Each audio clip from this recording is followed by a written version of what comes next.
Councillor কোথায় আছে police জানে। পুলিশ সেখানে যাওয়ার আগে কাউন্সিলরকে জানিয়ে দেওয়া হচ্ছে যে এলাকা ছেড়ে চলে যাও। কাউন্সিলরের গায়ে পুলিশ হাত দেবে সেই ক্ষমতা পশ্চিমবঙ্গ পুলিশের নেই, মমতা বন্দ্যোপাধ্যায়ের পুলিশের নেই, অত দম নেই মমতা বন্দ্যোপাধ্যায়। পুলিশই খবর দিয়ে দিচ্ছে তো, পুলিশ যাবার আগে পুলিশই খবর দিয়ে দিচ্ছে যে থাকা আপনার ওখানে যাচ্ছি আমরা ছাপা মারতে, আপনার পালিয়ে যান। পুলিশের সাথে খেলা হচ্ছে, লুকোচুরি খেলা হচ্ছে। লুকোচুরি দেখা যাচ্ছে যে বাংলাদেশ থেকে পরিযায়ী হিসাবে জঙ্গিরা ঢুকে পড়ছে।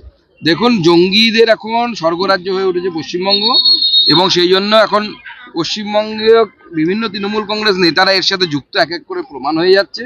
তৃণমূল কংগ্রেস এখন কে জঙ্গিশ্রী উপাধি পাবে তাই নিয়ে লড়াই চলছে। বিজেপি শাসিত রাজ্যে যারাই ঢুকবে তারা ধরা পড়বে।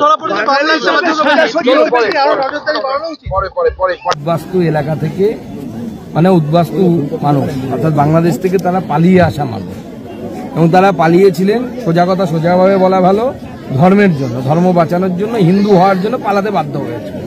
তো স্বাভাবিকভাবে তাদের কাছ থেকে তারা অ্যাক্টিভনেস আশা করব আমরা। তারা যদি নিজের কষ্টটাকে না বোঝে যে আমরা ওপার থেকে পালিয়ে এসেছিলাম, আবার যদি এই এলাকার ডেমোগ্রাফি চেঞ্জ হয়ে যায়, জনবিন্যাস চেঞ্জ হয়ে যায়, পরিবর্তন হয়ে যায়, হিন্দুরা যদি সংখ্যালঘু হয়ে যায়।